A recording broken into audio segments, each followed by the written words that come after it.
Hi, folks. Welcome to another episode of Film Study. This is Ken McCusick here for this week's matchup show with co-host Frazier Tafar. Frazier, how you doing?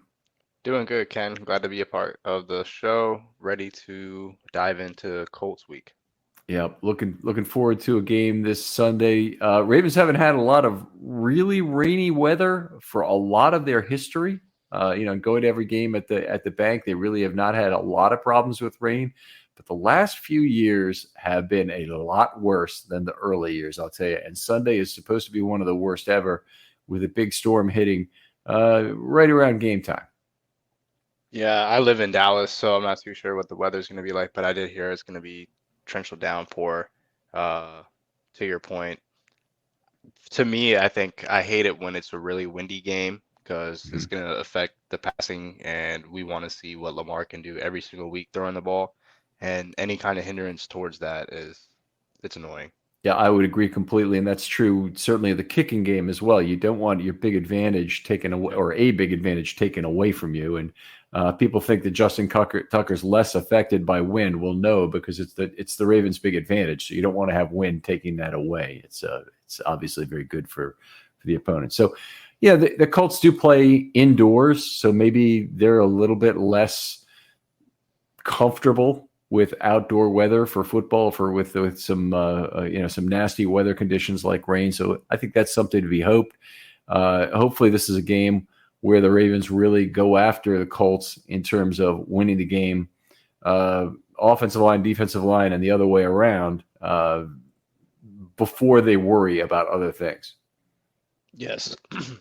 Any kind of precipitation or bad weather game, you're going to have to do well in the trenches.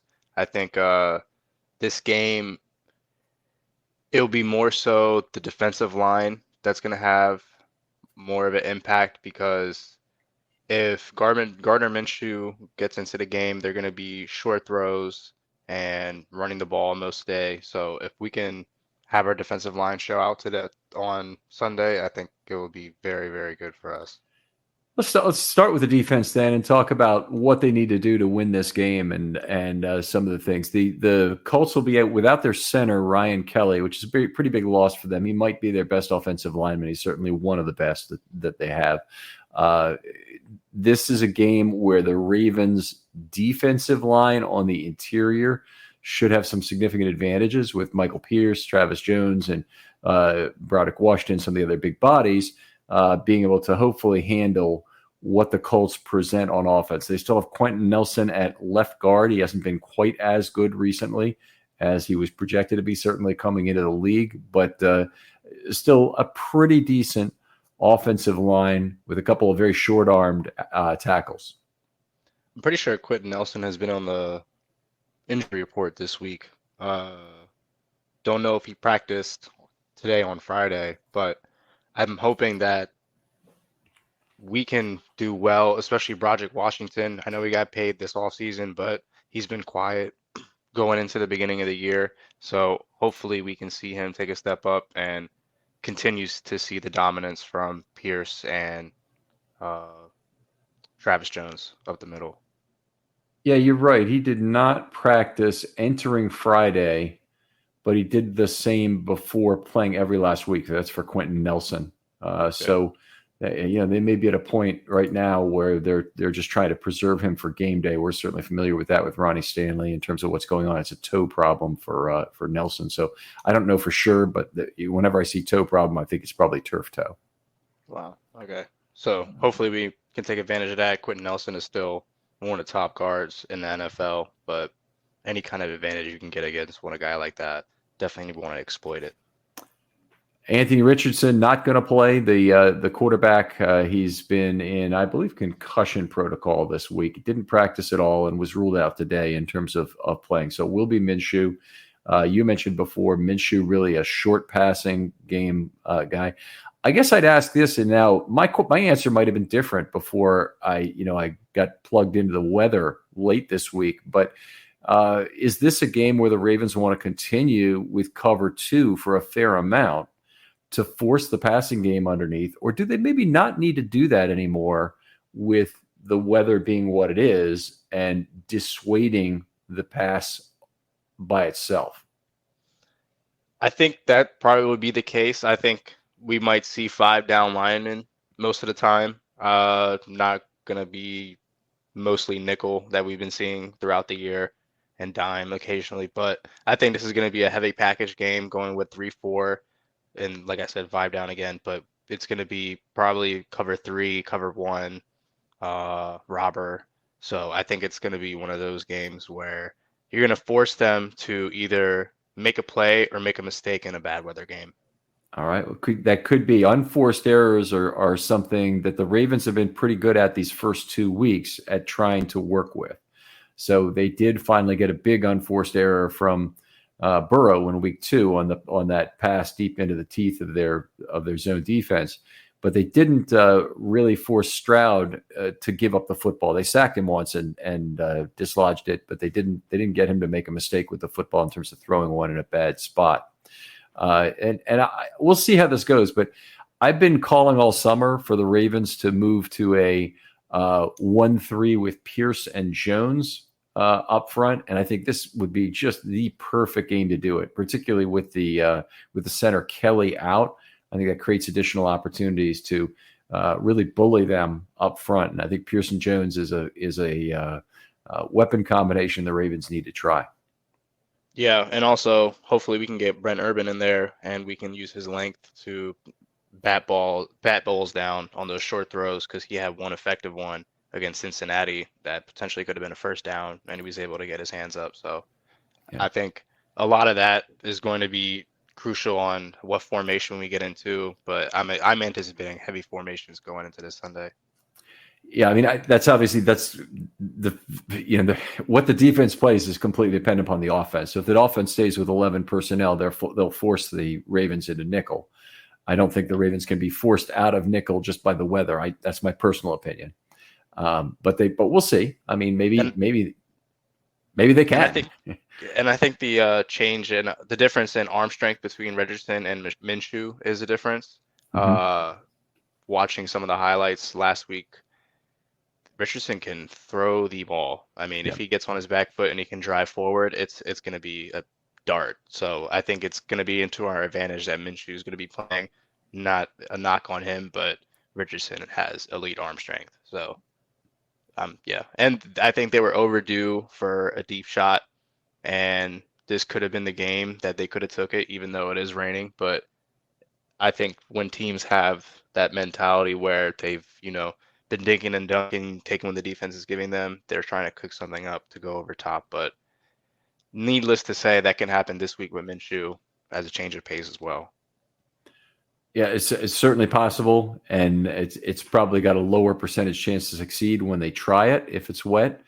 Yep. But cornerbacks have problems with slipping around too. There are plenty of quarterbacks who tell you they like to throw with a tacky ball, so they like it when it just starts raining to try and be able to control the ball better, and also that the defenders, having to be the reactive players in this group, tend to have a harder time keeping up.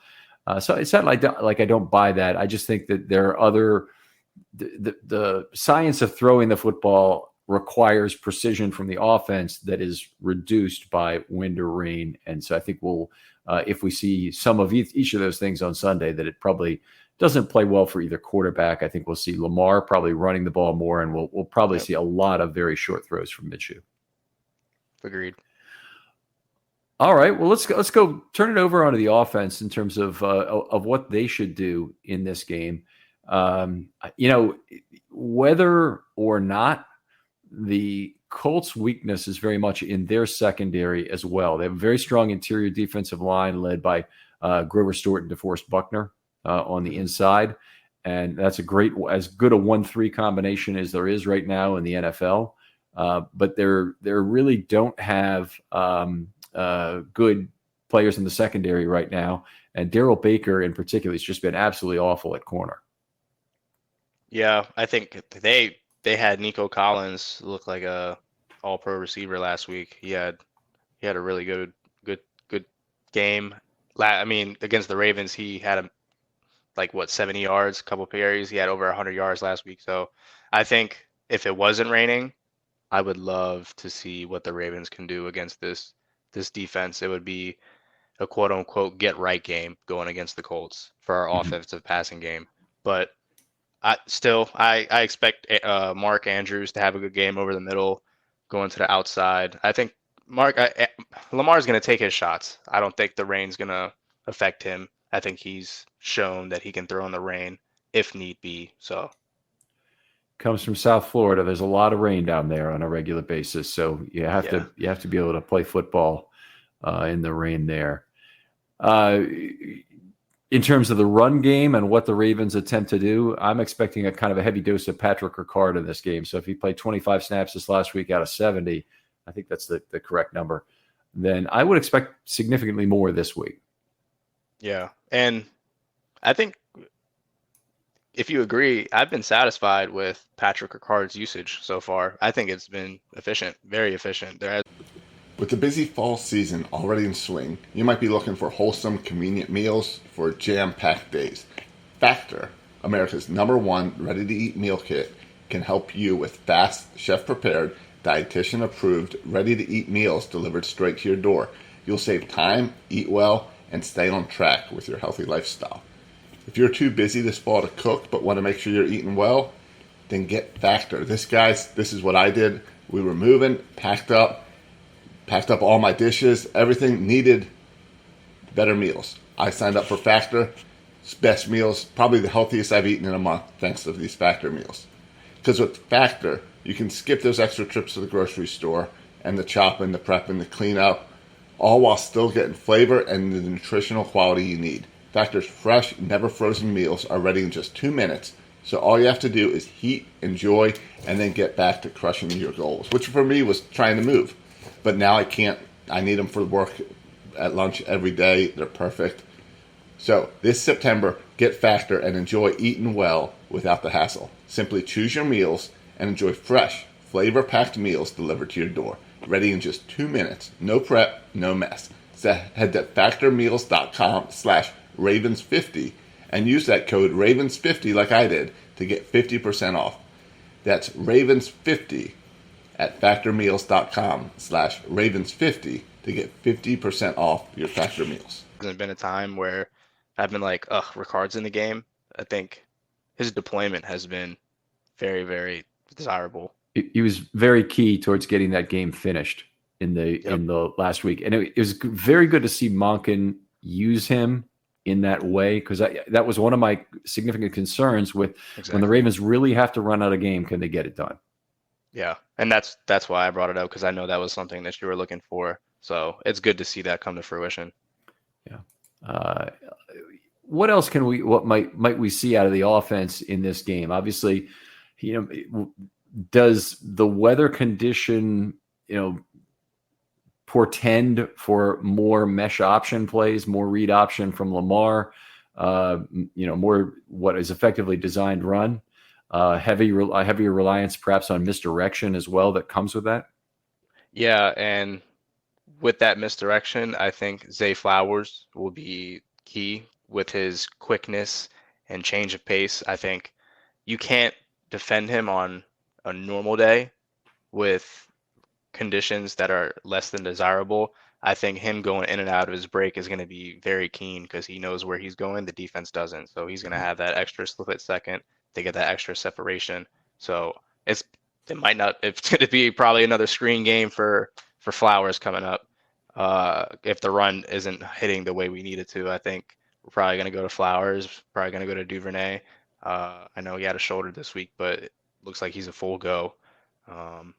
So yeah, I think we're going to see a lot of Gus. I expect to see Drake. Hill's not going to be in this game, but I'm expecting to see Drake over Melvin Gordon in the majority of the situations.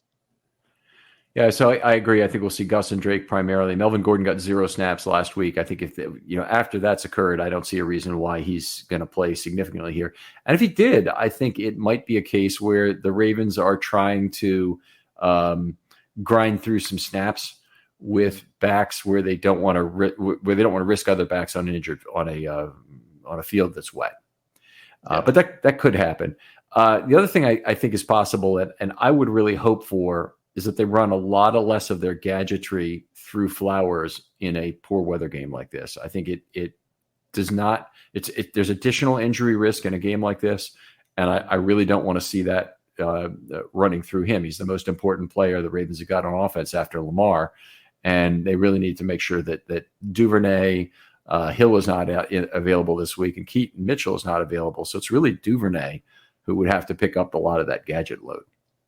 Yeah, I think the offense is kind of waiting on Keaton Mitchell at this point, especially with letting Gordon go. And you think he'll get to the practice squad? Oh, he's still on the practice squad. They didn't sign Yeah, him he's never activated. Yeah. Okay.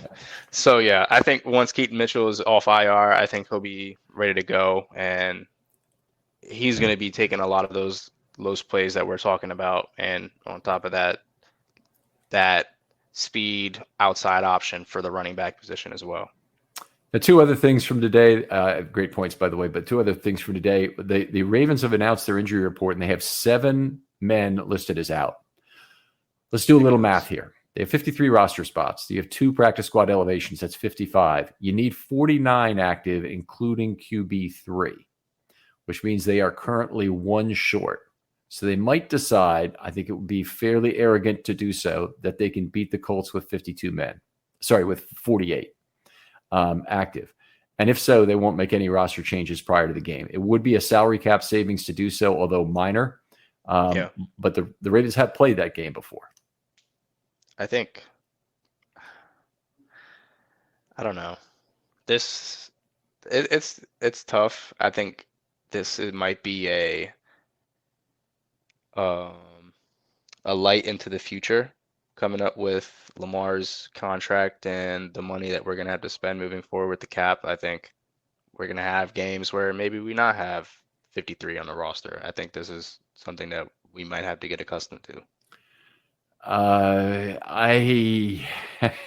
I'm fairly opposed to this, particularly since I think it's pretty clear to me that there are players among those 7 who are clearly going to be out for at least 4 weeks. And I'm not putting Hill in that category, but tell me that Marcus Williams is really coming back within 4 weeks, and I'll be okay with him just continuing to rehab while he's walking wounded. But I just don't see it. I think there's players in that group who they already know are going to be out at least 4 more weeks, and they're still keeping him on the roster. Active roster, yeah. And now it's starting to cost them in terms of game day activations. And IR is only a 4-game. It's only 4-game IR up to this point, right?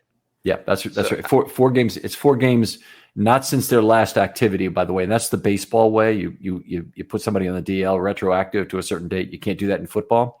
Mm-hmm. But so with Marcus Williams, they have to start, and he misses weeks 3, 4, 5, and 6. You get him back in week 7, for example. Yeah, I'm not too sure what the plan. It has to be a compensation thing at the end of the day, because it has to be a compensation thing, because for roster purposes, it doesn't make sense to keep him on.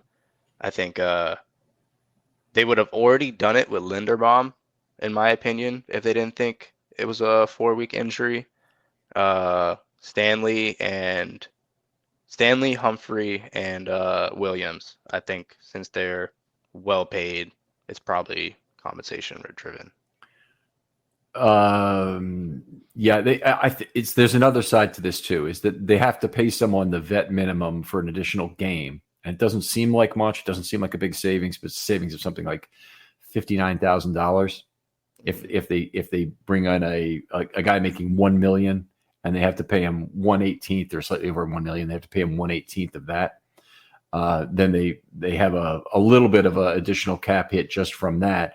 And the Ravens are working on a pretty small cap budget for during the year. They only have about $5 million. So each 1 game of activation uses up about 1% of that. So they might not want to do it for that reason. I think it's foolish not to. A game that you have probably a 75% chance to win, or probably a little bit higher, but it's between high 70s. It's not 93. It's not 88 or anything like that. I can tell you that from a 7.5 point spread or an 8-point spread in the NFL. It's just not that high. I think it would be really arrogant to go into this game a man short just because you say, it's only the Colts. Yeah, and I don't know. I think, yeah, like you said, everyone's going to be over this game. I don't think there's going to be anyone that's going to be inactive coming into Sunday, other than the people injured, obviously. But right, the people are all out, and then one of them is going to be active for game day. Yep. Because of it's a strange situation for me. I got one more thing I wanted to discuss this week, and that is the importance of the Ravens not taking chances with very small positive EV this week. Okay, what do I mean by that? If you have a fourth down, you may have a chance where you improve your win probability by 1.5%, say, by going forward on 4th and 3 at the opposing 40. All right. And the models tell you that. And maybe even you adjust properly for weather and you get to the right spot there, because that may change it as well. But my point is this, that the Ravens need to do everything they can not to have this game be decided by a few plays. They're the better team. They should lean on their opponents down after down after down and play effectively small pot poker with low risks involved, and not take small positive EV risks that are actually very large risks in terms of the swing from the positive outcome to the negative outcome. So I'm very strong on that. This is not a game to do a lot of aggressive fourth down play in this game. It's a game to try and lean on your opponent and try and make them make some mistakes and have the game be decided over the broadest set of plays possible. Yeah, and I think if Todd Monken continues to call the offense the way he did in Cincinnati, barely getting a third down, I think that's a big thing. Playing good first, second down football, not getting behind the sticks, that's going to put you in those situations where your defense can hunt and you don't have to get in those high leverage situations because the score is just too out of hand. Yeah, hopefully that works, and hopefully they move the balls effectively in the rain as they did in Cincinnati in basically near perfect conditions. They had 26 first downs in that game against Cincinnati, and they only had 5 times they were off the field. So it's actually 26 out of 31 conversions for purposes of series success rate. And that's 84%, just an outstanding percentage for the game. That's very reminiscent of the 2019 Ravens, by the way. And through 2 games, they're at 79% for the year, which is also right around where the 2019 Ravens ended up. Yeah, I'm very satisfied with Monken so far. All right, outstanding. Always a pleasure to have this discussion with you, Frazier. Tell us where people can talk football with you online. You guys can find me at X/Twitter. My username is F_RAVE8. That's F_Rave8. All right, outstanding. Other folks out there who want to be on a film study short, hit me up with a DM on Twitter. They're always open. I want to talk football with you. I'll get right back to you, I promise. I've had some great ideas come in the last week and really looking forward to record those shows. For Frazier DeFar, this is Ken McCusick saying goodbye, and we'll talk to you next week on Matchups.